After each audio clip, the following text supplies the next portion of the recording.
தமிழ் உள்ளங்கள் அனைவருக்கும் இணைய வணக்கம். இது உங்கள் Tamil store channel.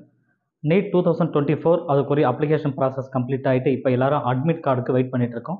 Admit card விரைவில் வரப்போகுது. மேபி அது நாளைக்கு இருக்கலாம் அல்லது நாளன்னைக்குள்ளே கண்டிப்பாக மேக்ஸிமம் வந்துடும். அது வந்ததுக்கப்புறம் நீட்டோட எக்ஸாம் எழுதி முடிச்சுட்டு ரிசல்ட் வரும். ஸோ ரிசல்ட்டில் நமக்கு ஸ்கோர் கார்டு வரும். அந்த ஸ்கோர் கார்டை வச்சுக்கிட்டு தான் கவுன்சிலிங் ப்ராசஸ்க்கு நம்ம அப்ளை பண்ணணும். ஸோ இப்போ அந்த ஸ்டெப் பை ஸ்டெப்பு கவுன்சிலிங் ப்ராசஸ்ன்றது எந்த மாதிரிலாம் நடக்கும், அதற்கு நம்ம எப்படி தயாராகணும் அப்படின்றது அந்த வீடியோவில் நான் உங்களுக்கு சொல்கிறேன். ஸோ இதெல்லாம் இல்லாமல் நமக்கு அந்த ரிசல்ட்டெல்லாம் வந்ததுக்கப்புறம் திரும்ப நான் ஒரு டீட்டெயிலான ஒரு வீடியோ இது தொடர்பாக கண்டிப்பாக கொடுப்பேன். நீங்கள் பார்த்துக்கோங்க. ஸோ இப்போதைக்கு ஒரு சின்ன கிளான்ஸ் உங்களுக்கு தெரியணும். புதிய மாணவர்கள் நிறைய பேர் இருப்பீங்க. இதை பற்றி தெரிஞ்சுக்கிட்டு நீங்கள் எக்ஸாம் எழுதுறதுக்கு இன்னும் கொஞ்சமே நல்லா இருக்குன்றதுக்காக இப்போ நான் உங்களுக்கு சொல்கிறேன். ஸோ இந்த கவுன்சிலிங் ப்ராசஸ்ன்றது எப்போ நடக்கும், நம்ம நீட்டோடைய ரிசல்ட் வருது. ரிசல்ட் வந்ததுக்கப்புறம் நீட்டோட ஸ்கோர் கார்டு வரும். அதாவது அந்த ரிசல்ட்டோட டீட்டெயிலோட ஸ்கோர் கார்டு கையில் இருக்குது. இதை வச்சுட்டு நம்ம அப்ளை பண்ண போகிறோம். ஃபஸ்ட்டு பார்த்தீங்கன்னா 2 வகையான அப்ளிகேஷன் நம்ம போட போகிறீங்க. ஒன்று all India quota. All India quota அப்படின்னு ஏஐக்யூ அப்படின்னு சொல்லுவாங்க. த்ரோட் இந்தியாவில் இருக்கிற கவர்மெண்ட் மெடிக்கல் காலேஜ் எந்த காலேஜில் போய் சேரணும்னு சொன்னாலுமே இந்த ஆல் இண்டியா கோட்டாவில் தான் நீங்கள் அப்ளை பண்ணணும். எய்ம்ஸு, ஜிப்மர் இந்த மாதிரி பெரிய பெரிய இன்ஸ்டியூட்லாம் இருக்கு இல்லையா. ஸோ சென்ட்ரலைஸ் யூனிவர்சிட்டிஸ் இது எல்லாத்துக்குமே ஆல் இண்டியா கோட்டா மூலமாக தான் உள்ளே வர முடியும். ஸோ அதே போல் தமிழ்நாட்டு மாணவர்கள் மட்டும்தானா ஆல் இண்டியா கோட்டாக்குன்னா அப்படி கிடையாது. ஒரு ஸ்டேட்டில் இருந்துமே 15% சீட்டு ஆல் இண்டியாவுக்கு ஹேண்ட் ஓவர் பண்ணுவாங்க. அந்த 15% சீட்டுக்கு அவங்க தனியாக கவுன்சிலிங் நடத்துவாங்க. அந்த கவுன்சிலிங் பாடி யாருன்னா mcc.nic.in. So MCC medical counselling committee அவங்க தான் அந்த கவுன்சிலிங்கை நடத்துவாங்க. அப்போ நான் ஃபஸ்ட்டு அவங்க தான் அனௌன்ஸ்மெண்ட்டை கொடுப்பாங்க. அப்ளிகேஷன் நீங்கள் போடுறதுக்கு கவுன்சிலிங்க்கு அப்ளிகேஷன் ப்ராசஸ்ஸு ரெஜிஸ்ட்ரேஷனை ஸ்டார்ட் பண்ணுறது எம்சிசி. அவங்க ரெஜிஸ்ட்ரேஷன் ஸ்டார்ட் பண்ணி ஒரு 5 days வரைக்கும் 5 to 6 days நமக்கு டைம் கொடுப்பாங்க ரெஜிஸ்ட்ரேஷன் பண்ணுறதுக்கு. உங்கள் பேர் டீட்டெயில், அட்மிட் கார்டு டீட்டெயில் எல்லாமே கொடுத்து நீங்கள் ரெஜிஸ்ட்ரேஷன் பண்ணிக்கலாம். அதுக்கப்புறம் கவுன்சிலிங் ஒரு டேட்டு கொடுத்து அது ஸ்டெப் பை ஸ்டெப்பாக first counselling, second counselling, third counselling அப்படின்றது நடக்கும். அதுதான் மாப்அப் ரவுண்ட் அப்படின்னு சொல்லுவாங்க. First round, second round and mop up round அப்படின்னு சொல்லிட்டு கடைசியாக ஸ்டே வேக்கன்சி அப்படின்னு சொல்லி அது முடியும்.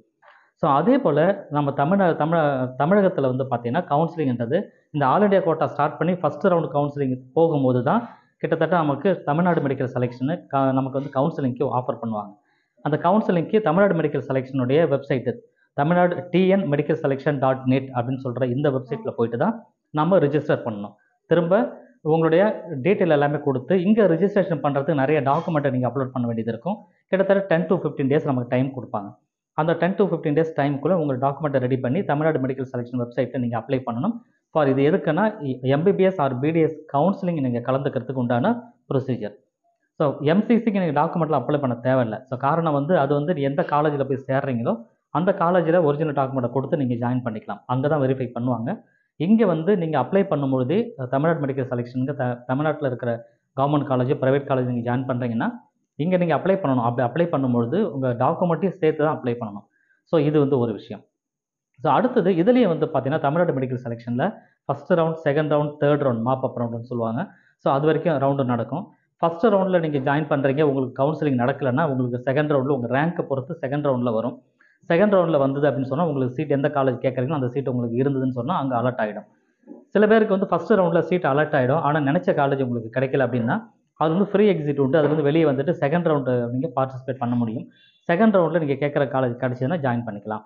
அல்லது எந்த காலேஜ் கிடைச்சாலும் பரவாயில்ல, கவர்மெண்ட் காலேஜாக இருந்ததுன்னா நீங்கள் ஜாயின் பண்ணிக்கலாம். அதற்கு சில ப்ரொசீஜர்லாம் இருக்குது.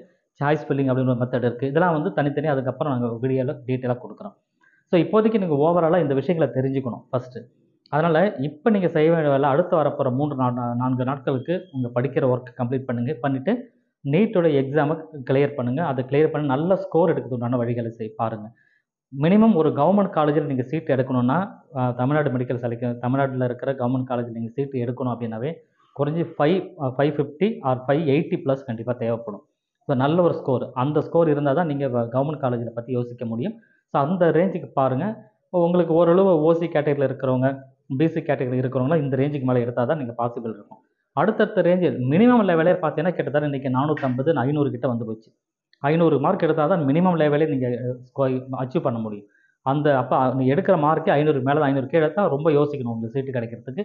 அதனால் படிக்கிற விஷயங்களை அதிக கவனம் செலுத்தி படிங்க. கவுன்சிலிங் ப்ரொசீஜரில் என்னன்றதெல்லாம் அடுத்தடுத்து நாம் வீடியோவில் கொடுத்துட்டு இருப்போம். நம்ம சேனலை தொடர்ச்சியாக நீங்கள் வாட்ச் பண்ணிட்டே இருங்க. இந்த வீடியோவை ஷேர் பண்ணிக்கோங்க. தேங்க்யூ ஃபார் வாட்சிங்.